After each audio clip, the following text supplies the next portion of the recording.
So I recorded over 20 minutes of the hearing in Pennsylvania, and you're going to hear the answers to election reform, and you'll be impressed if you listen to the last 10 minutes. But if you take the time to listen to the last 20 minutes here, you will really see results. Representative Zimmerman. Yeah, thank you, Mr. Chairman, and thank you, Mayor, for coming to Pennsylvania, and all those willing to testify. Thank you so much. So just a comment and then also a question. So in Lancaster County, where I'm from, since May, we registered over 12,000 new Republicans, and a large percent of those ended up being Amish. They might understand the difference between freedom and socialism more than most of us, but I think probably the audience is here for that reason as well. So that's just a comment, just for your information. The question I have, Mayor, for you is that as legislators here in Pennsylvania, is there one or two things that you would advise us or suggest to us that we really concentrate on and or make a change? You know, what comes to mind that would be most important for us to really do here in Pennsylvania? Well, first thing, of course, as a lawyer for my client, along with Jenna, we would ask you not to certify, and to certify the correct, honest votes, which I think can be arrived at several different ways. And probably the easiest way to arrive at it, just because of the huge number of votes, are the votes that were not properly inspected. And when I say properly inspected, they weren't inspected at all. You could almost consider them hidden votes counted in a back room where everybody was smoking cigars. And the reason you have a lot of votes without a down ballot, you're quite correct, Representative Jones, that it's much easier to fill out your home, you can fill out the down ballot, than rushing through a machine. However, if you only have a half hour to get 10,000 votes in, you don't have time to do the down ballot, do you? If you're sitting, in a truck somewhere, right near the place you're going to bring in shopping bags, and I don't think we have this evidence here, but we have this evidence in Michigan. We have evidence of trucks coming in with ballots in garbage pails and ballots in cardboard boxes. So maybe it's my prosecutor's paranoia, but it seems to me that those ballots were filled out that night. And you don't have time to vote for all those. You just got enough time to go. And that's why you get this strange anomaly that there are so many down ballots not filled out for Biden. Can I add one thing? Yes, sir. I learned as a lieutenant never to bring a problem to my superiors without a solution. That's one of the things I try to live to today. There are solutions that are available. I've made the simple comment that your vote should be at least as secure as your Venmo account, and it's not. It's easily fixable with blockchain. There is a process out there that was developed by MIT. It's called VOTZ, V-O-A-T-Z. It's being fielded now. The problem is there are no national standards for federal elections, and there are no enforceable standards. So if nothing else out of this election, if we have a set of enforceable standards and we use technology like blockchain to ensure that every vote going through the whole process is transparent from soup to nuts, then we can ensure a technologically advanced, secure election that's not, an individual vote may be manipulable, but batches of votes would not be. So. Great information. Thank you so much. Thank you, Mr. Chairman. Thank you. Can I add one thing sure. as well, for the Mayor? So you asked what two things? Well, I think those two things are very clear, that you have to deal with today and then you have to deal with the future. And the more pressing instance right now is today, and this body should deal with that in some way. And you are the constitutionally vested entity to do that. You have a variety of options in front of you, and when you deliberate together how to best address that, you have the constitutional authority and permission to do it. And So the mayor has suggested one possible remedy. There are others, and you could call for a special election. Still, you can direct the manner of your electors. You have a variety of constitutional options, but one option should not be to ignore it and to certify a corrupted, irredeemably compromised election.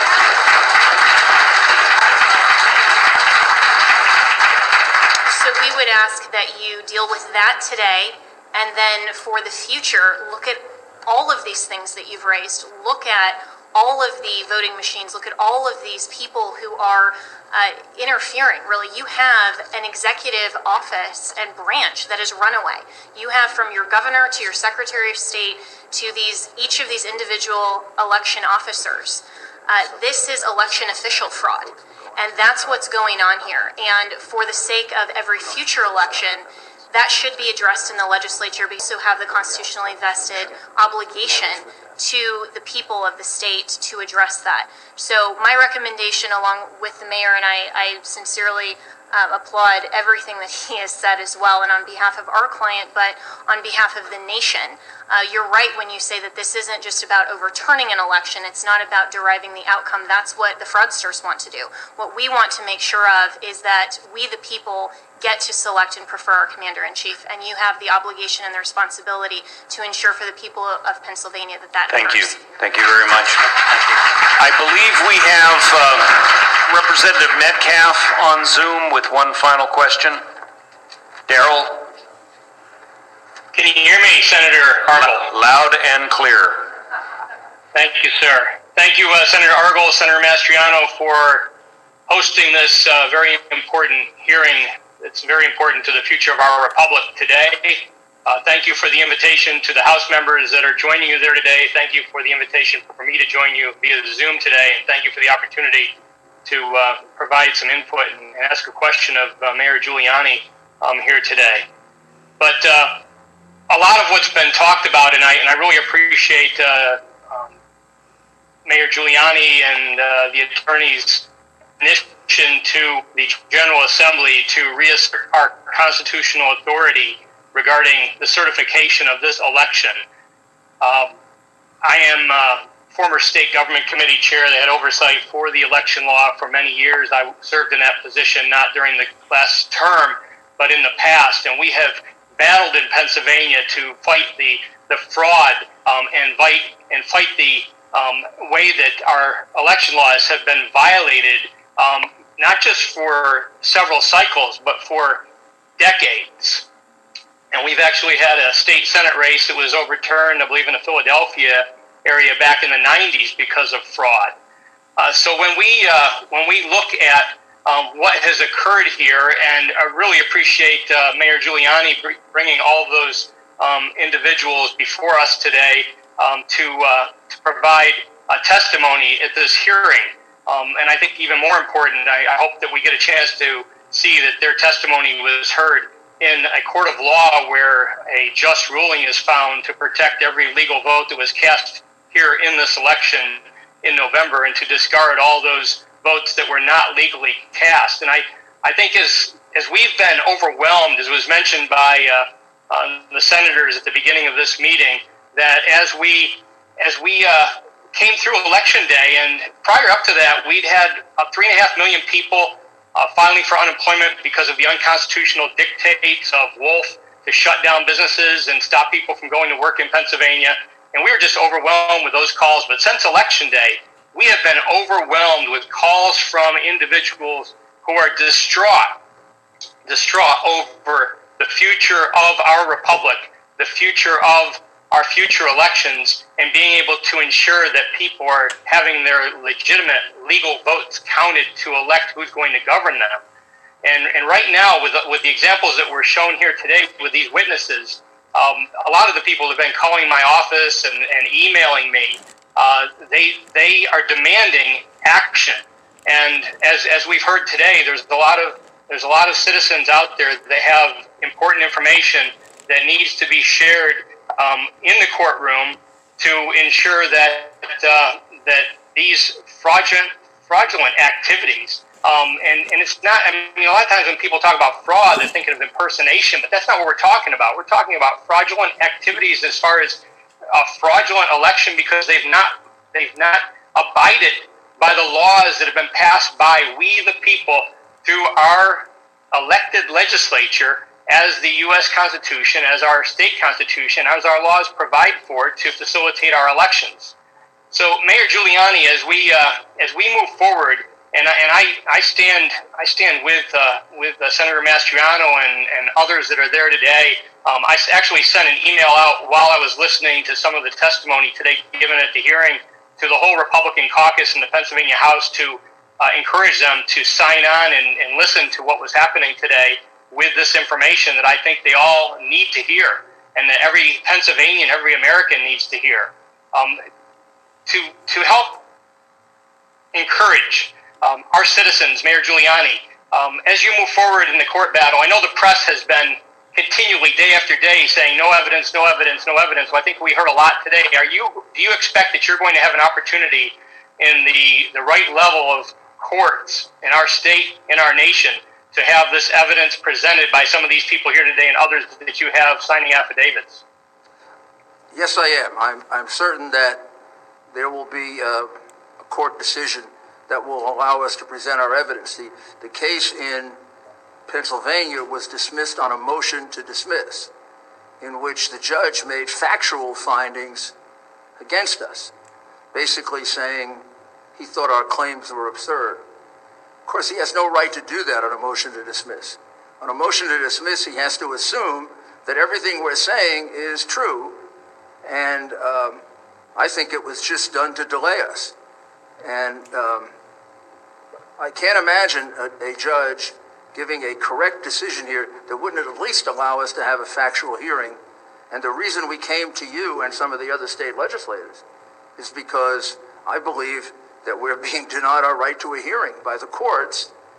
But then again, you do have responsibilities equal, if not superior to the courts, to oversee these elections. So we've made similar requests to the legislatures in Michigan, Arizona, and Georgia, and we're very hopeful that next week we'll get to present to them as we also press for a hearing in court. I think it is really important for the American people to see these are not my claims or Jenna's claims or President Trump's claims, and many of these people came to us because they're so upset. These are the complaints of the American people, and I'm more than happy to make available to you an outline of the other affidavits.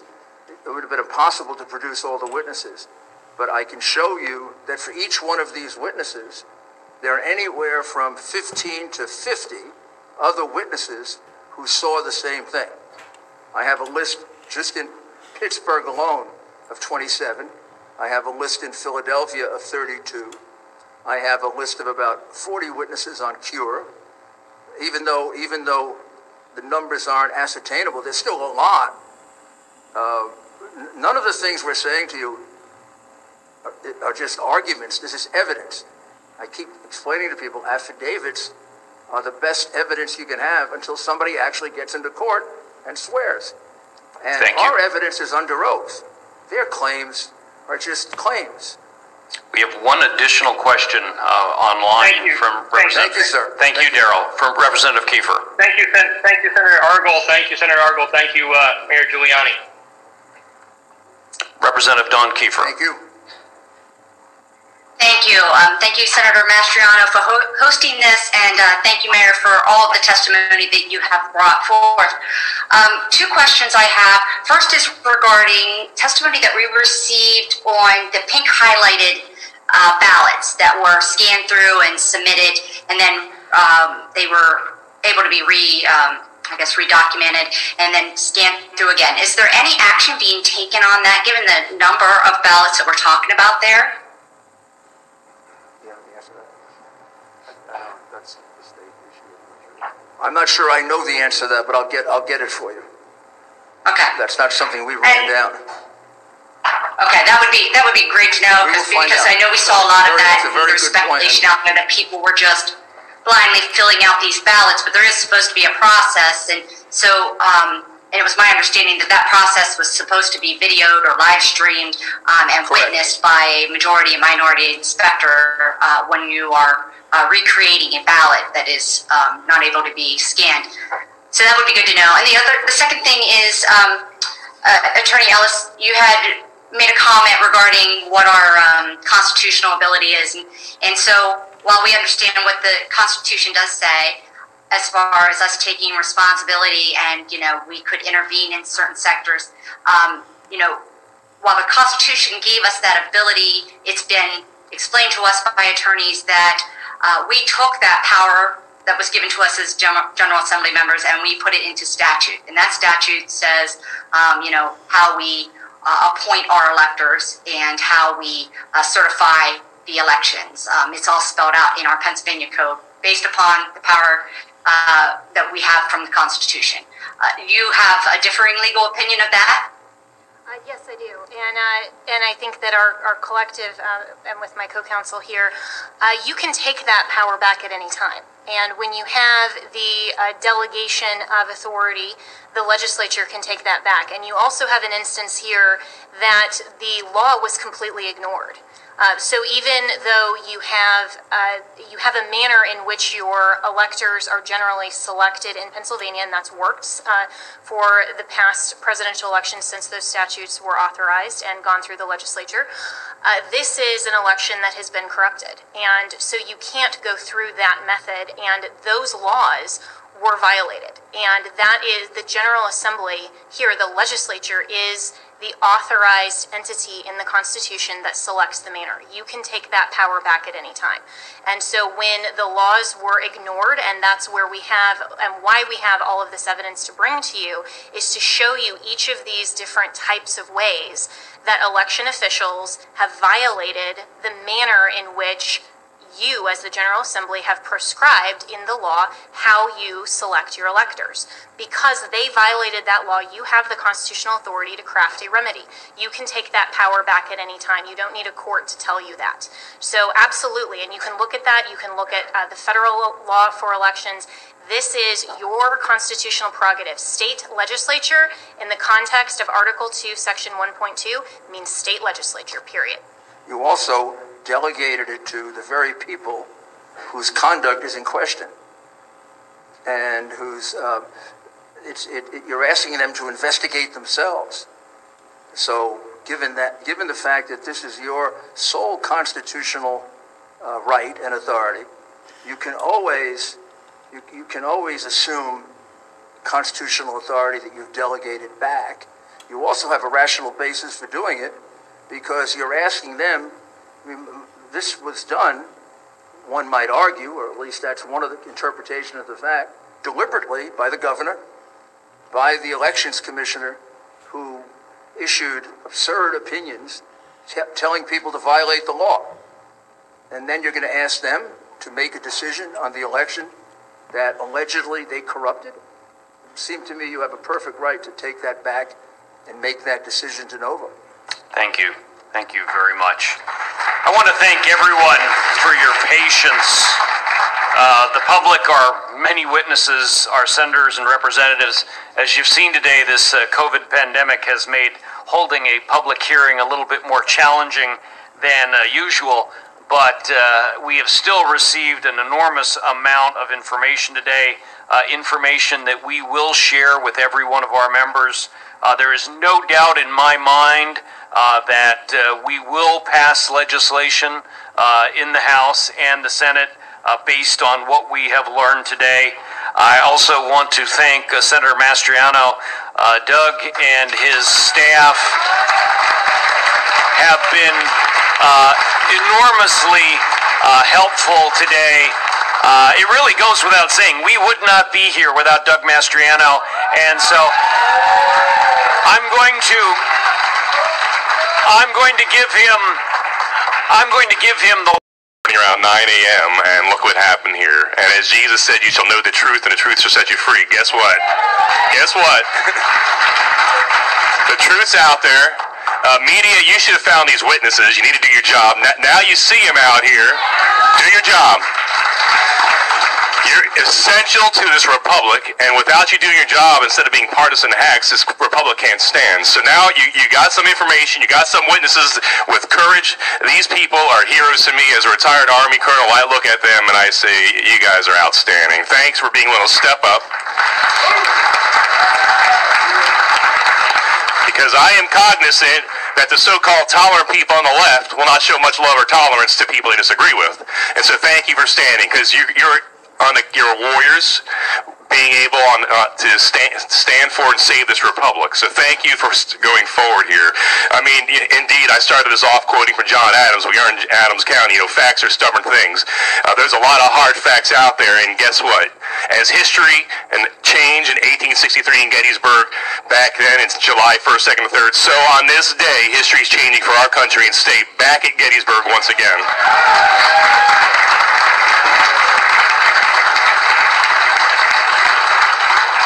I mean, I don't even know how this happened in America. We could send 50 years ago, you know, men to the moon, but we can't have a safe, secure election in Philadelphia and Pennsylvania. What's going on here? It's got to be by design, because we have the technology, we have stealth aircraft that are the envy of the world, but we can't run an election better than Afghanistan. Congressman Perry, you and I were in Afghanistan. And I don't know how in the heck Afghanistan has more secure, safe elections than Pennsylvania does. I mean, beam me up, Scotty. There's no sign of intelligent life anywhere. Really? We move heaven and earth with American dollars to secure elections in Iraq and Afghanistan and elsewhere. We can't do it in our own state. It's by design. There's people in Pennsylvania not interested in safe, secure elections. And we have to correct this. There's two things that need to happen. First off, we need to make sure the real winner is sent forth from this presidential election. And number two,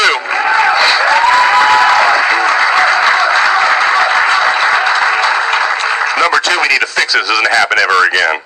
You know, I can't believe we're having this conversation here in Pennsylvania. You know, this is the kind of stuff I hear about that goes on in Belarus under Lukashenko, or in Russia under Putin, under Saddam Hussein's Iraq. Really? Here in our state? I mean, this is disgusting to me. You know, I watched when I was doing strategy in Russia, you know, Putin's people stuffing ballot boxes. The same thing that happened in Pennsylvania. When I saw that 15, 20 years ago, I was like, oh, thank God we're not like that. What happened? What happened? And we're not going to let it stand. You know, I saw, you have to forgive people because we are a constitutional republic, so I'll forgive those that say democracy, but I saw one man had a sign in Philadelphia, and the irony wasn't lost on me. Democracy dies in Philadelphia. Can you imagine the irony of that? You know, where the light of liberty was lit in 1776, it transformed this world. We're in this very same state, a new birth of freedom. And then, of course, let's not forget 2001, Todd Beamer, let's roll. You know what? It's our time to roll. This is no time. You know, democracy can die in darkness. In dark rooms with no transparency and accountability. We're shining light on this darkness here. We're going to take our state back. We're not standing aside in this hour. You know, as Representative Metcalf rightly said, in 1994, there was so much shenanigans and cheating in the Marks versus Stinson case that a federal district judge threw out the election results, took a senator out of Harrisburg, state senator, and put the Republican in because the election results were so corrupted. So we do have a precedent here, federal courts, and I hope you take a hard look at that here. Has our election results in Pennsylvania at the presidential and other levels been so corrupted that the results have to be thrown out? That's going to be a case you're going to have to make before the Supreme Court there, but it sure sounds like something stinks in Denmark or in Philadelphia. I don't know. You know, one vote, one person, one legal vote per person, and any cheating goes in there disenfranchises an American. And I can't believe this is happening here, and we're not going to let it stand. I don't know why it's so hard. You know, I know it's hard because this has been going on here for a lot longer than we imagine. But in Galatians 6:9, we're told by St. Paul, grow not weary doing good, because in due time you'll reap your harvest. We're going to reap our harvest.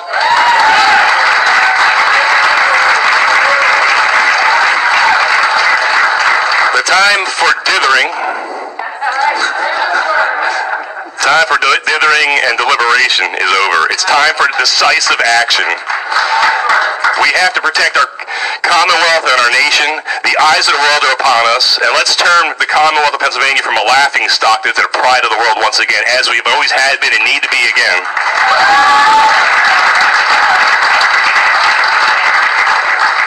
This is our day, this is our hour, this is our time. So yes, Mr. Franklin, a republic, if you can keep it, we're going to keep it. Can you keep it? Can you? Will you? We're going to keep the republic. Thank you, and God bless you. I just want to thank those of you who took the time to listen to this, because it's long and it requires a little bit of your personal time, but taking your time aside to see where Pennsylvania is going to be going in the road ahead in election reform, that's the future. And the results of this hearing laid out numerous counts of fraud, numerous counts of ballot stuffing, and something that I took away from what Senator Mastriano said is that I cannot believe we can't have a safe election, yet you can have a safe election in Afghanistan. So there's just a lot here that you can take so much from this. And what I said earlier was that you will see vision. You'll be able to see that there's vision ahead for Pennsylvania. This has been going on for so long in Pennsylvania that it really got so bad that really without that hearing, we would not have a starting place. So we already know that the blockchain encryption or the scan that would be in the ballots would be sufficient, if not effective and important. And we can see in summary that just that alone is going to help secure the election ballots.